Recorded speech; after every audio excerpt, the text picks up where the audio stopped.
This program is brought to you by Emory University.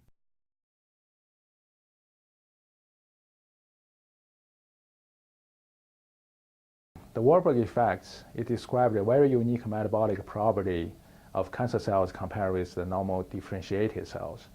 Cancer cells uptake glucose in a much higher rate compared with normal cells, but they don't use glucose that much in the oxidative phosphorylation for the ATP generation. Instead, they prefer to use glycolysis to generate ATP. So this means the cancer cells are using a much less efficient way to generate ATP. Then why this would provide metabolic advantage for the tumor growth? There are two reasons. One is that glycolysis can generate ATP in a much faster manner compared with the oxidative phosphorylation. Second is that during glycolysis, there will be a lot of glycolytic intermediates generated, and those intermediates, they could serve as precursors for the biosynthesis of macromolecules, including amino acids, nucleotides, fatty acids, and these macromolecules are the building blocks for the cancer cells to proliferate, to generate sister cells. So in this way, the cancer cells just figure out a way to use glycolysis to fulfill the request for the fast proliferation compared with the normal cells. Cancer cells' increased glucose uptake is also the basis for PET imaging, used here to visualize a colon carcinoma.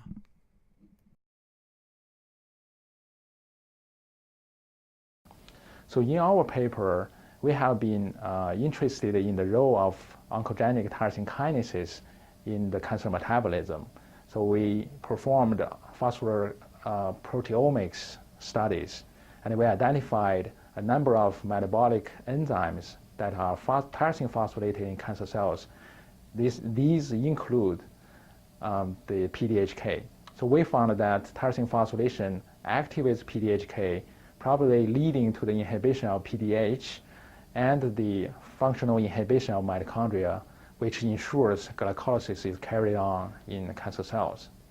Another interesting finding in this paper is that we found that some oncogenic tyrosine kinases, including FGFR1, BCR-ABL, JAK2, FLT3, actually part of them can be located into mitochondria, where they probably phosphorylate PDHK and leading to the inhibition of mitochondria, which definitely benefits the mitochondria, the metabolic switch from the oxidative phosphorylation to glycolysis in the cancer cells.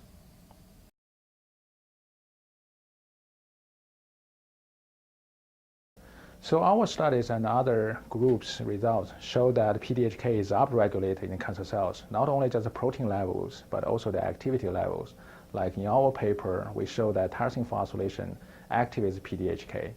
Then this really suggests that PDHK activity is upregulated in cancer cells. It could serve as a very attractive therapeutic target.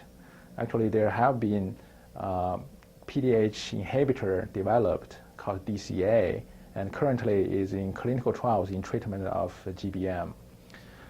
We are collaborating with Dr. Han Fu in Department of Pharmacology and using his compound screening chemical center to develop our own PDHK inhibitor.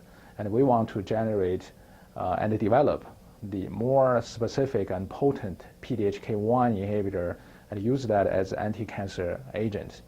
And in our study, we showed that if we decrease PDHK activity by expressing a less active form of PDHK in the cancer cells, actually the tumor size was decreased. So this suggests that if we target PDHK and we can put the tumor growth under check, and we can control the tumor growth. So then this provides the foundation for the drug development for us to screen and develop the PDHK1 inhibitor like what we're doing now.